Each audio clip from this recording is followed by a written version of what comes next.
ఈ రోజు ఇక్కడ ఉన్నటువంటి ఈ భూమిని తక్షణమే సమాధులు నిర్మించుకోవడానికి కావాల్సిన భూమిని, ఈ భూమి సమాధుల కోసమే ఉన్నటువంటి భూమి ఇది.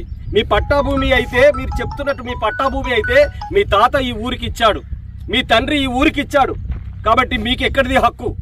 ఒకసారి ఇచ్చినటువంటి భూమి తిరిగి రాదు.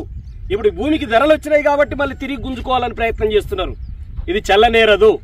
ఇది దేనికోసం ఇచ్చినటువంటి భూమి? ఒకసారి దానం చేసిన తర్వాత మళ్ళీ తిరిగి దానాన్ని లాక్కునేటువంటి మానవీయత ఉంటుంది. సమాధి కడితేనో కూల్చేస్తున్నావు. అదే ఇక్కడ మేము గుడి కట్టి ఉంటే కూల్చేసేవాడివా? కాబట్టి అందుకనే మనం గుడి కడితే ఎలాంటిదో ఇక్కడ సమాధి కట్టుకోవడం కూడా అంతే. నా తండ్రిని ఇక్కడ గుడి కట్టుకున్నా, నా తండ్రి గుడిది, నా తాత గుడి ఇక్కడ కట్టుకున్నా నేను. అలాంటప్పుడు ఈ గుడులనే కూల్చేటువంటి ప్రక్రియ ఏదైతుందో ఇది సరైంది కాదు అనేటువంటి పద్ధతుల్లో తెలియజేస్తున్నాం. ఇప్పటికైనా లేకనే కలెక్టర్ గారు జోక్యం చేసుకోకపోతే, మీరందరూ కలెక్టరేట్ గారికి ఇప్పటికే పోయిల్లని చెప్పి తెలిసింది, కలెక్టర్ దగ్గరికి పోయిల్లని చెప్పి తెలిసింది, రిప్రజెంటేషన్ ఇచ్చారని చెప్పి కూడా తెలిసింది. కానీ మేము ఒకటే గుర్తు చేస్తున్నాను, కలెక్టర్ గారికి ఇచ్చినటువంటి ఫిర్యాదు మేరకు స్పందించమని చెప్పి కోరుతున్నాను. ఇవాళ కులవృక్ష వ్యతిరేక పోరాట సంఘం మా సంఘం తరపున మీ ఊరు ప్రజలందరికీ అండగా మేము కూడా ఒక రిప్రజెంటేషన్ కలెక్టర్ గారికి ఇస్తాం, ఎస్పీ గారికి ఇస్తాం ఖచ్చితంగా.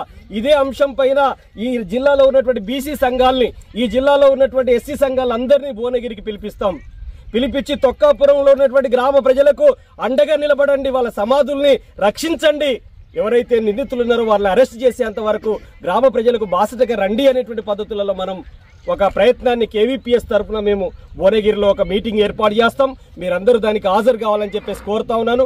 అన్ని సంఘాలు, బీసీ సంఘాలు, ఎస్సీ సంఘాలు, ఎస్టీ సంఘాలు, రాజకీయాలు లేవు ఇక్కడ, అందరినీ పిలుస్తాం. అందరూ అక్కడికి రావచ్చు. ఫలానా పార్టీ లేదు, కమ్యూనిస్టు, కాంగ్రెస్, టీఆర్ఎస్ ఏ పార్టీ లేదు, అందరూ కలిసి వచ్చి, ఇది మానవీయ కోణం, ఇక్కడ రాజకీయాలు లేవు, ఇదంతా సమాధులు కూల్చివేసినటువంటి అంశం ఇది. కాబట్టి తక్షణమే ఆ ప్రోగ్రామ్ను కూడా మేము చేస్తాం. ప్రభుత్వం పైన ఒకవైపు ఒత్తిడి, మరొక వైపున ఉద్యమం, మరొక వైపున జరగాల్సిన అవసరం ఉంది. మీకు చిన్న ఎగ్జాంపుల్ చెప్పి నేను ముగిస్తాను. ఇదే జిల్లాలో ఈ ఆలేరు దగ్గరలో కూడా ఇట్లనే సమాధుల్ని కూల్చినటువంటి ఊరు, ఏదో ఊరుండే, నేను వచ్చిన నందనం, అప్పుడు కూడా నేను వచ్చాను. సమాధుల్ని కూల్చినప్పుడు కూడా నేను ఈ జిల్లాలోనే వచ్చాను. ఆ రోజు జరిగింది, సమాధులు కూల్చివేసినటువంటి వాళ్ళని అరెస్ట్ చేశారు, మన ఫైట్ ఫలితంగా అరెస్ట్ చేశారు. ఈ ఊర్లో ఇంకా అరెస్ట్ చేయలేదని చెప్పేసి మీరే చెబుతున్నారు.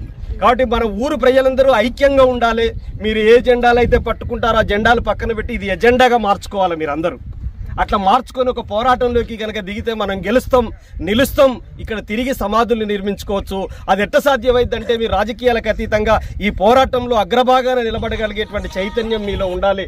ఉండగలిగితే ఖచ్చితంగా మనం ఈ భూమిని రక్షించుకోవచ్చు, ఇక్కడ సమాధులు నిర్మించుకోవచ్చు.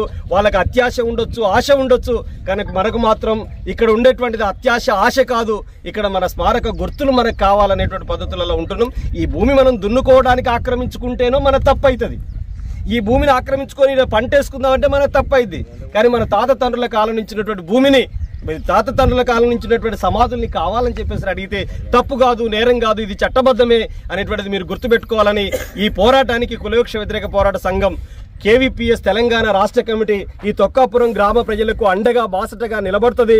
మీరందరూ కూడా నిలబడాలని, మీకు వెన్నుదన్నుగా మేము నిలబడతామని చెప్పేసి మీ అందరికీ చేతులెత్తి నమస్కరిస్తూ నేను సెలవు తీసుకుంటున్నాను.